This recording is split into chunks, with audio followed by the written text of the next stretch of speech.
Rito. Isang isang araw na naglalakad ako sa bandang Ayala at eto nga, sabi ko, "Ano ito?" Nakita ko ang isang, ah, notice or isang what do you call this? Natuwa ako at nakita ko 'tong lugar na 'to. Isa siyang, 6th floor na puro, ah, museum. So, pinasok ko siya. Kaya tuwang-tuwa ako sa halagang ₱750 lang. Mae-enjoy mo na ito, mga floors na 'to, sa kanilang mga itinatanging mga koleksyon. So, this is located in Makati City. This is the Ayala Museum.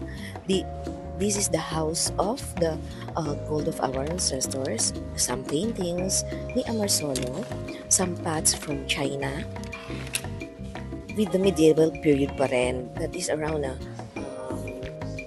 ilang century ago na rin ang mga ito. At natutuwa rin ako na nakita ko nga itong mga ginto na to. Since tayo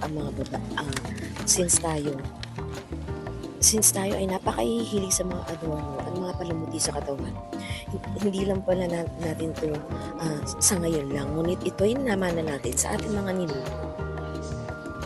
Itong mga nakikita niya ay mga orifice. Ito yung mga inilalagay sa mga mata, ilong, bibig ng mga yumao.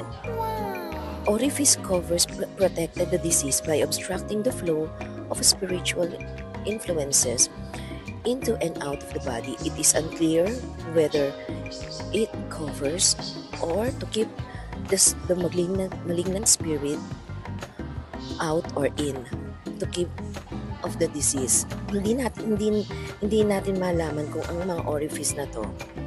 So yung mga pinantatakdo na yun, nakita natin doon sa nakaraan, doon sa kabila na hindi raw maintindihan kung ito ay i-stop palabasin yung mga spirit ng mga namatay na ninuno or para hindi siya mapasukan ng ibang spirit, parang ganon. It's such a nice tradition. It's so yung mga culture talaga ng mga sinauna nakakamangha, diba? And to think na ginto talaga ang pinagtatakip sa mga mukha. Ito rin ay tinatawag na funerary mask. Ayan. Are used with other traditional cultures. Spiritual forces were believed to traverse in and out of the body or any facial orifices such as the eyes, nose, mouth, or nose. Accordingly, these openings were covered by the precious material to prevent depending on the family's ranks and economic means. Sheets of gold covered the deceased individual eyes, nose, and mouth. So, di ba, sila pala yung mga ginagamit para sa pantakip sa mga mukha ng mga may katungkulan o matataas na antas ng pamilya. Ito yung ginagamit sa mga patay nila. Ang diadems naman ay isa siyang parang corona. It's a gold sheet adorn the forehead markings one's elite status. At saka hindi basta-basta ang bigat ng mga gintong ito. Sa nakikita kong mga koleksyon, grabe ang bibigat nito. At talaga namang maiisip ko na napakayaman ng ating mga ninuno. Mayaman ang ating bansa dahil sa mga gintong ito. Nasaan na kaya yung iba? Sana hanggang ngayon pwede pa tayo mamili ng mga ganito. Kagaya ng mga chastity cover. Kagaya ng mga singsing na yan. Yung mga singsing na yan, medyo ang bigat niyan ay nasa 3 grams. 3 grams, ganyan. Yung mga chastity covers, nasa 55 grams. Yung mga necklaces, may umaabot pang 1,338 grams. 600 grams, 438 grams. Sobrang bibigat nila ng mga necklace na to. At eto pa, hindi nga mga necklace, ayan, may mga belt pa, may mga utensils. At bawat kwarto dyan, meron kong maririnig na nagnanarrate about dun sa history. Napaka-solemn ng lugar, kaya hindi ako pwedeng mag-ingay. Kaya ito, bino-voice over ko na lang. Pero talaga, alam nyo, pagka pumasok kayo dyan, hindi nyo maiiwasan talagang medyo kilabutan kasi biruin mo, pumasok ka sa isang lugar na punong-puno ng history. na naka-link sa ating mga ninuno na matagal nang nawala sa mundong ito. Maganda ang buhay. Maganda ang buhay. Yung mga ginto natin na yan, madalas siyang nanggagaling sa mga lugar na Mindoro, Northern Eastern Mindanao, Butuan, Agusan del Norte, Mindoro Occidental, Eastern Visayas, Surigao, Cebu, Baybay Leyte, Mabitac, Laguna, at Pinagbayanan. Sobrang natutuwa ako at napunta ako rito.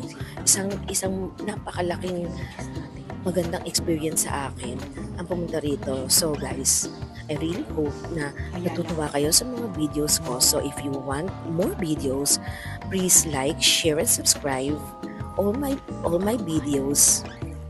And also subscribe in my TikTok, YouTube channel, and my Blue account. And one thing more guys, more to come pa at marami pa akong ibabahagi sa inyo mga videos para matuwa kayo. Diba? Stop muna tayo sa pagkain at ito, ang mga pot. Itong mga pots na to, napakagandang mga historical pot din to na galing sa China. Ng ating mga sinauna at gandang history.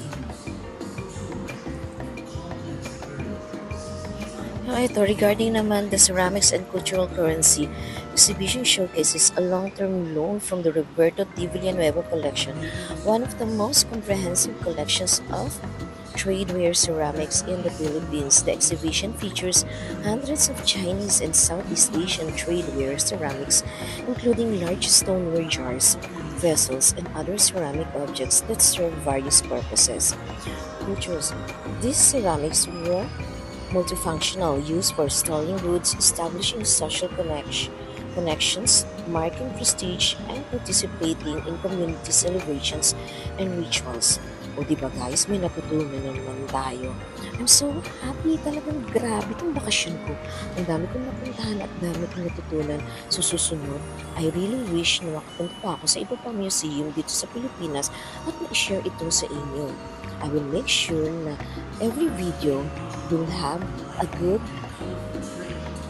sense of education at ma-share ko sa inyo ang mga magaganda pang pinagmulan ng ating bansa at ng bawat region nito. I really hope so na mag-enjoy din kayo sa mga susunod kong videos. And wish you good luck guys. Sana maging makabuluhan ang pag-share ko nito sa inyo. At minsan, punta rin kayo sa mga museum. Gusto niyo, puntahan niyo itong Ayala Museum. Dito lang yan sa may Makati. This is located in Greenwood Park View. Okay? Yeah, 750 lang ang entrance. Mag-i-enjoy ka pa. Marami kang matututunan sa mga pinagmulan natin. Who knows, maging historian din tayo in the next few years, di ba? Pero sa totoo lang, mga ako sa mga vessels na ito, sa mga pots na ito. Kasi sigurado to, napaka-priceless. Kumbaga, incalculable. Yan ang tawag nila. Hindi sila matatapatan ng pera dahil ito ay napakalaking parte ng ating history. Hindi lang basta kasama to sa history kasi napakinabangan din ito ng ating mga ninuno. At hindi ba tayo natutuwa na kahit hanggang ngayon na 2025 na, nakikita pa rin natin ang mga ginagamit ng ating mga ninuno sa pag-iimbak ng kanilang pagkain, ginagamit noon pa man. So guys, enjoy. Thank you for watching. Love, love, love.